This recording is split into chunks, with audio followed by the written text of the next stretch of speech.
नारायण राणेंची प्रतिष्ठा पणाला. नमस्कार, मी अर्पिता नाईक आणि आपण पाहताय कोकण विजन. कोकणच्या राजकारणात सध्या जी उलथापालथ सुरू आहे ती केवळ एका नगर परिषदेच्या निवडणुकीपुरती मर्यादित राहिलेली नाही. मालवणच्या रणांगणात पेटलेला हा वणवा आता थेट नारायण राणे यांच्या प्रतिष्ठेचा प्रश्न बनला आहे.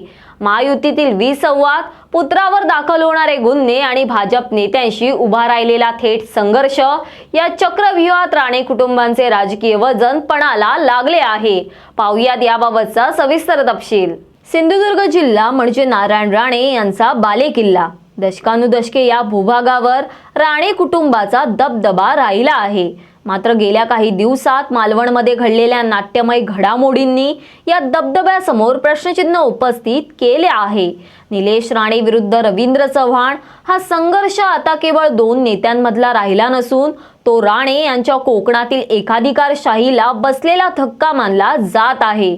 नारायण राणे भाजपचे खासदार आहेत, नितेश राणे भाजपचे आमदार आहेत, तर निलेश राणे शिंदेच्या शिवसेनेचे आमदार आहेत. कागदावर हे सर्व महायुतीचा भाग असले तरीही जमिनीवर मात्र युतीचे 3-13 वाजले आहेत. मालवणमध्ये निलेश राणे यांनी भाजपच्या पदाधिकाऱ्याच्या घरी धाड टाकून स्ट्रिंग ऑपरेशन केले आणि तिथून हा संघर्ष पेटला. येथे कळीचा मुद्दा हा आहे की निलेश राणे यांना त्यांच्याच मित्र पक्षाकडून लक्ष्य केले जात आहे का? नितेश राणे यांनी स्पष्टपणे म्हटले आहे की निलेश राणेंना बळीचा बकरा केला जातोय. एका भावाने दुसऱ्या भावासाठी घेतलेली ही भूमिका भावनिक असली तरी ती राजकीय अस्वस्थता दर्शवते.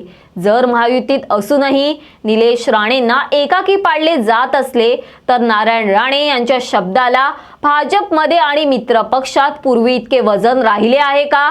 हा प्रश्न या निमित्ताने उपस्थित होत आहे. भाजपचे प्रदेशाध्यक्ष रवींद्र चव्हाण यांच्यावर निलेश राणे यांनी केलेले आरोप गंभीर आहेत.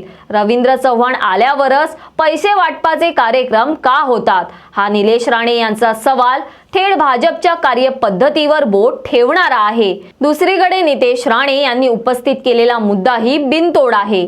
जर निलेश राणे शिंदेच्या शिवसेनेत आहेत तर दीपक केसरकर किंवा उदय सामंत रवींद्र चव्हाणावर का बोलत नाहीत? निलेश राणेंच्या समर्थनार्थ सेनेचे इतर नेते गप्प का?